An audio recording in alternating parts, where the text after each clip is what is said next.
one very welcome. Please groups in screen like a wonderful Duncan McGregor.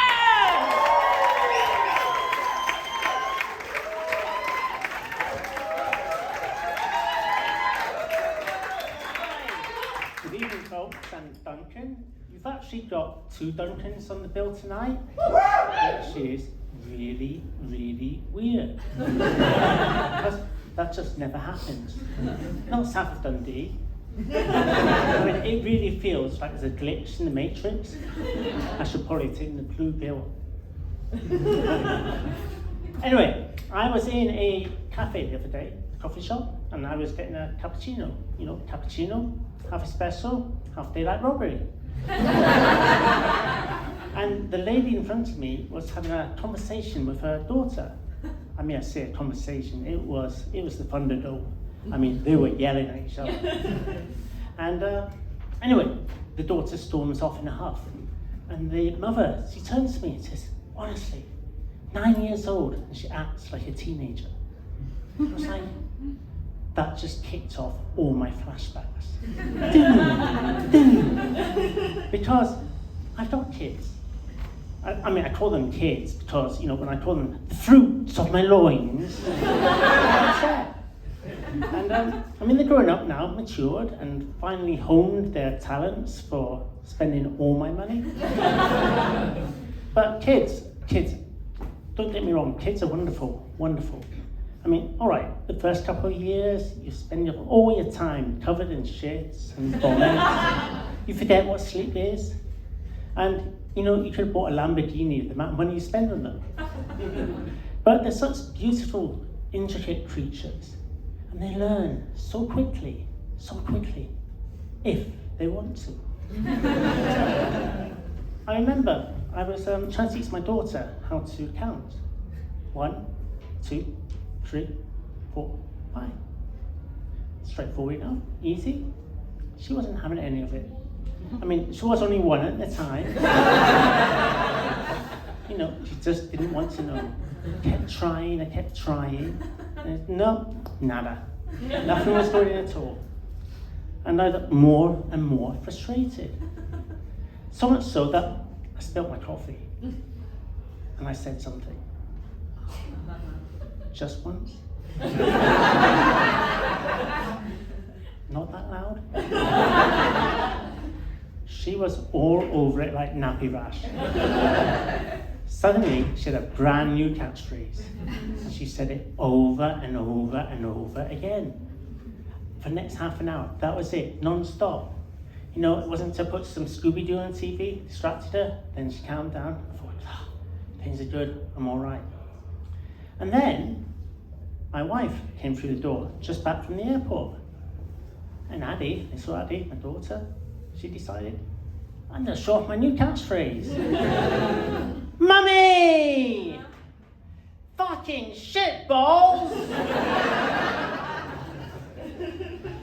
Honestly, the look my wife gave me could have killed me. I thought things couldn't possibly get any worse. And then I remembered exactly why my wife had been at the airport to pick up her mother. Nana! Fucking shitballs! Fortunately, she's American. My mother-in-law, that is. Well, my wife was as well. But my mother-in-law is American. First time outside the States. So I explained to her, that's just how we say hello here. For the next 2 weeks, we made sure she met no one. Play dates, they were fun for a couple of weeks as well. Everyone kept asking, why is Addie wearing the gag? But those are the fun days, you know, the young ones. They're great. They just sit there, they learn, it's fantastic. It's the teenage years. Nothing prepares you for those. I mean, people warn you, they say it'll be bad, but you don't believe them. No, not my daughter, not my sweet princess. She'll be fine. And then one day it happens, about 14. Not sure what causes it. Puberty, drugs, vodka fairy. But suddenly, she's a teenager. And it's bad. Really bad. Like 13 years of Tory rule bad. And it's all the cliches as well. Selfish, lazy, moody, grumpy as Godzilla with a hangover. But, I mean, you just got to sit there and fight your way through it.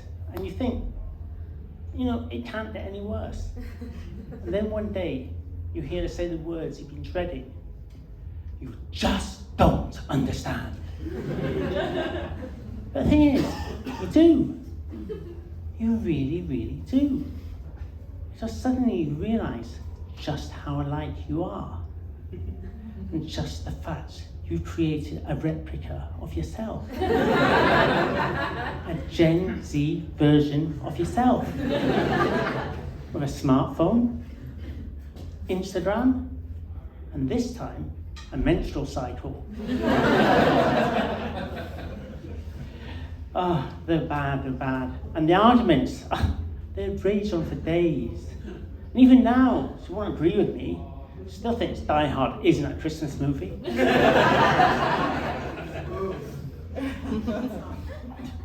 Die Hard 2 is a better one.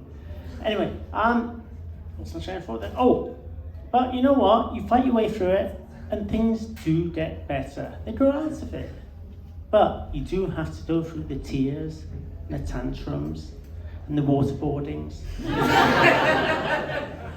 We didn't actually waterboard her. We used orange juice.